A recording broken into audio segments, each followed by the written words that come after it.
Hey everybody, it's Mike and Denise. We're out on our daily walk and we're gonna do an article for you. We're gonna read an article. This one is about coffee. If you've watched our channel, you know that we tend to go out to a lot of different places when we're traveling, because we travel all the time. We go to different coffee places. So, the question is it good or bad? I drink coffee, Denise drinks a tea. She stopped drinking coffee because of her acid reflux. And I don't drink it every day. I only drink it when we go out and we make videos, basically. That's the only time I ever have a cup of coffee. So you've seen every cup of coffee I've ever had in my life, probably just about. And one thing that's not mentioned in this article though, and we've talked about it before, is the water quality. So actually when we go out to places out in the middle of nowhere that have like well water and stuff, actually it's noticeably better, I'd say, overall, because it's not full of chemicals. Well water is not bad. Well, it's not full of chemicals. Well, for me, no, it's not, I wouldn't say horrible. I'd say it depends on the quality or the construction of the actual well and who put it in and how deep it is, all that kind of stuff. The filter. Well, it may not need a filter depending on the way it is. Yeah. So it's more natural. Like when you get city water of any kind, it's full of chemicals. It's basically a cup of chemicals. That's what I've noticed. I cannot even cook with regular water.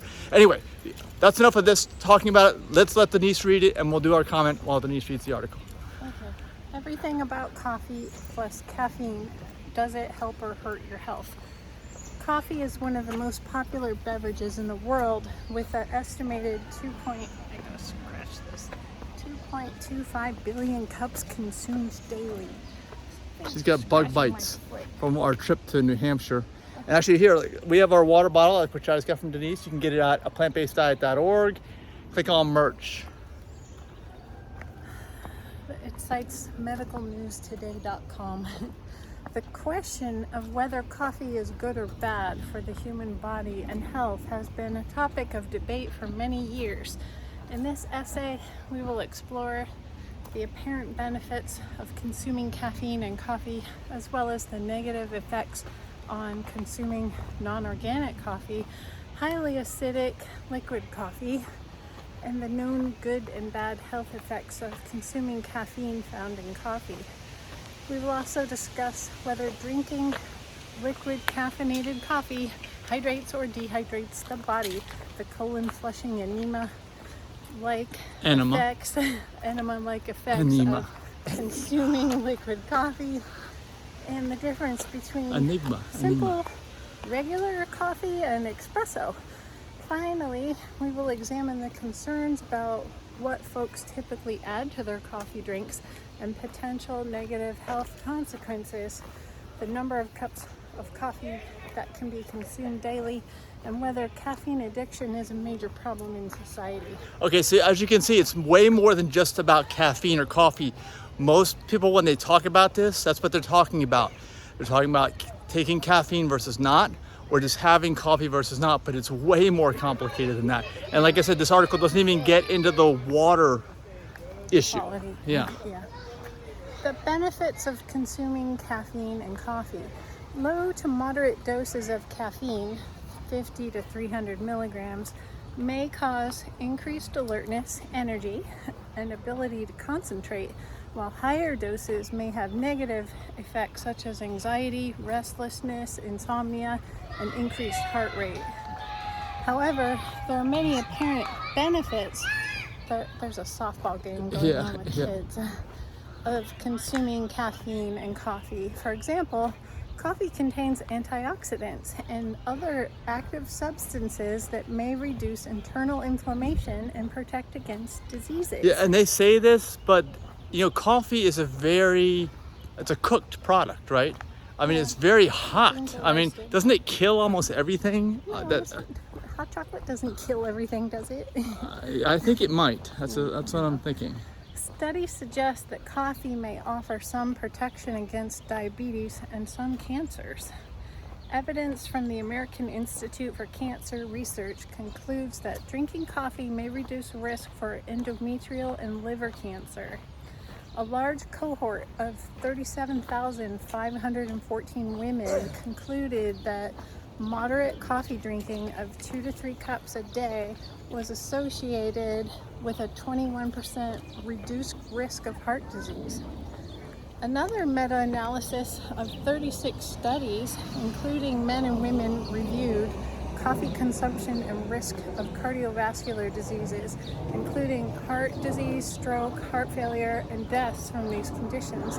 It found that when compared with the lowest intakes of coffee, average of 0 cups, a moderate intake of coffee, or 3 to 5 cups per day, was associated with a lower risk of cardiovascular disease. The negative effects of consuming non-organic coffee and highly acidic liquid coffee. Most coffee is not organic, and the coffee beans are grown with chemicals. The liquid coffee product is highly acidic and can lead to health issues, including acid reflux. The liquid coffee has had all the fiber necessary for optimal gut health removed. No one expects to get their fiber from coffee, Mike. Yeah, but everybody makes it seem like it's some kind of miracle substance, some kind of miracle liquid. The pro coffee drinkers, just like the pro wine drinkers, think that, oh, it's made out of grapes. This is perfect.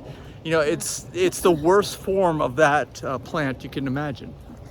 The known good and bad health effects of consuming caffeine found in coffee.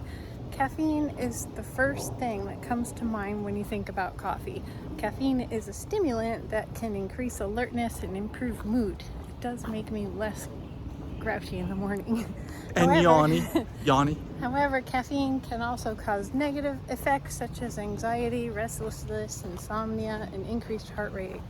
Does drinking liquid caffeinated coffee hydrate or dehydrate the body? Caffeine is a diuretic, which means it can cause the body to lose water. However, the amount of water lost is minimal, and the hydrating effects of drinking coffee outweigh the dehydrating effects. Take that, Mike.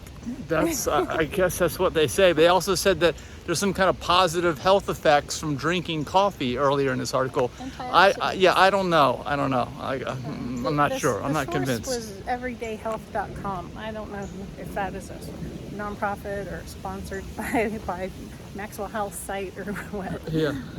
The colon flushing enema-like effects of consuming liquid coffee. Many folks who consume sometimes as little as 1 cup of coffee will quickly need to rush to the toilet for an immediate bowel movement. That's me. Yeah, that's Mike on certain days. This is because coffee has a colon flushing effect that can stimulate the muscles in the colon and cause a bowel movement. Well, that's probably a good thing. The difference between simple regular coffee and espresso. Espresso is a concentrated form of coffee that is made by forcing hot water through finely ground coffee beans. Regular coffee is made by brewing ground coffee beans with hot water. Espresso has a higher concentration of caffeine than regular coffee, but the total amount of caffeine in a cup of coffee can vary depending on the type of coffee and the brewing method. How coffee stains the teeth. Coffee contains chromogens, which are compounds that can cause staining on the teeth. Coffee can also cause the mouth to become dry, which can lead to a buildup of bacteria and plaque on the teeth. That's why coffee drinkers have such rough looking teeth. Rough. They often just look bad. The concerns about what folks typically add to their coffee drinks and potential negative health consequences. Many folks add refined sugars with no fiber or nutrition and highly caloric density animal milks with no fiber, high percentage of calories from fat, high caloric density, detrimental hormones and protein that likely cause cancer in humans, plant milks with high fat such as nut milks, and added oils such as oat milk and creamers full of chemicals and unknown ingredients. Almost all coffee additions are not organic. That's true. We put organic soy milk in our teas at home. The number of cups of coffee that can be consumed daily.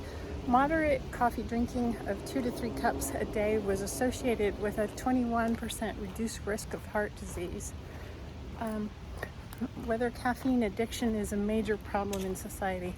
Caffeine addiction is a common problem in society.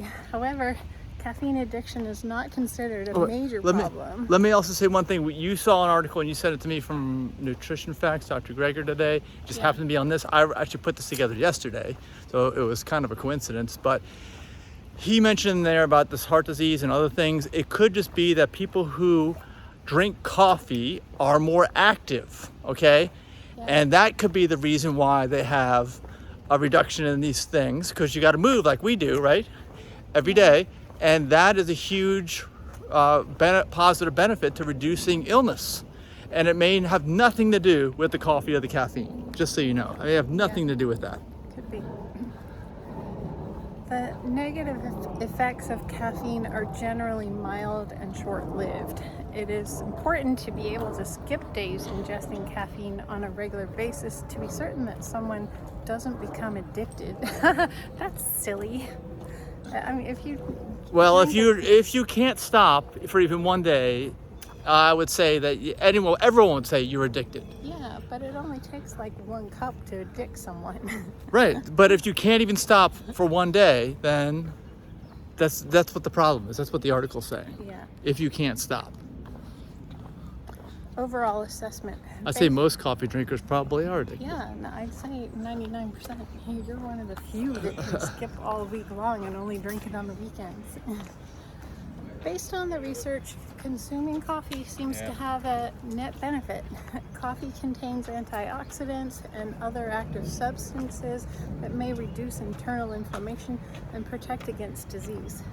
Studies suggest that coffee may offer some protection against diabetes and some cancers.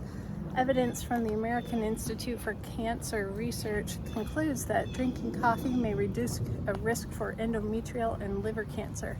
A large cohort of 37,514 women drinking 2 to 3 cups a day was associated with a 21% risk of heart disease.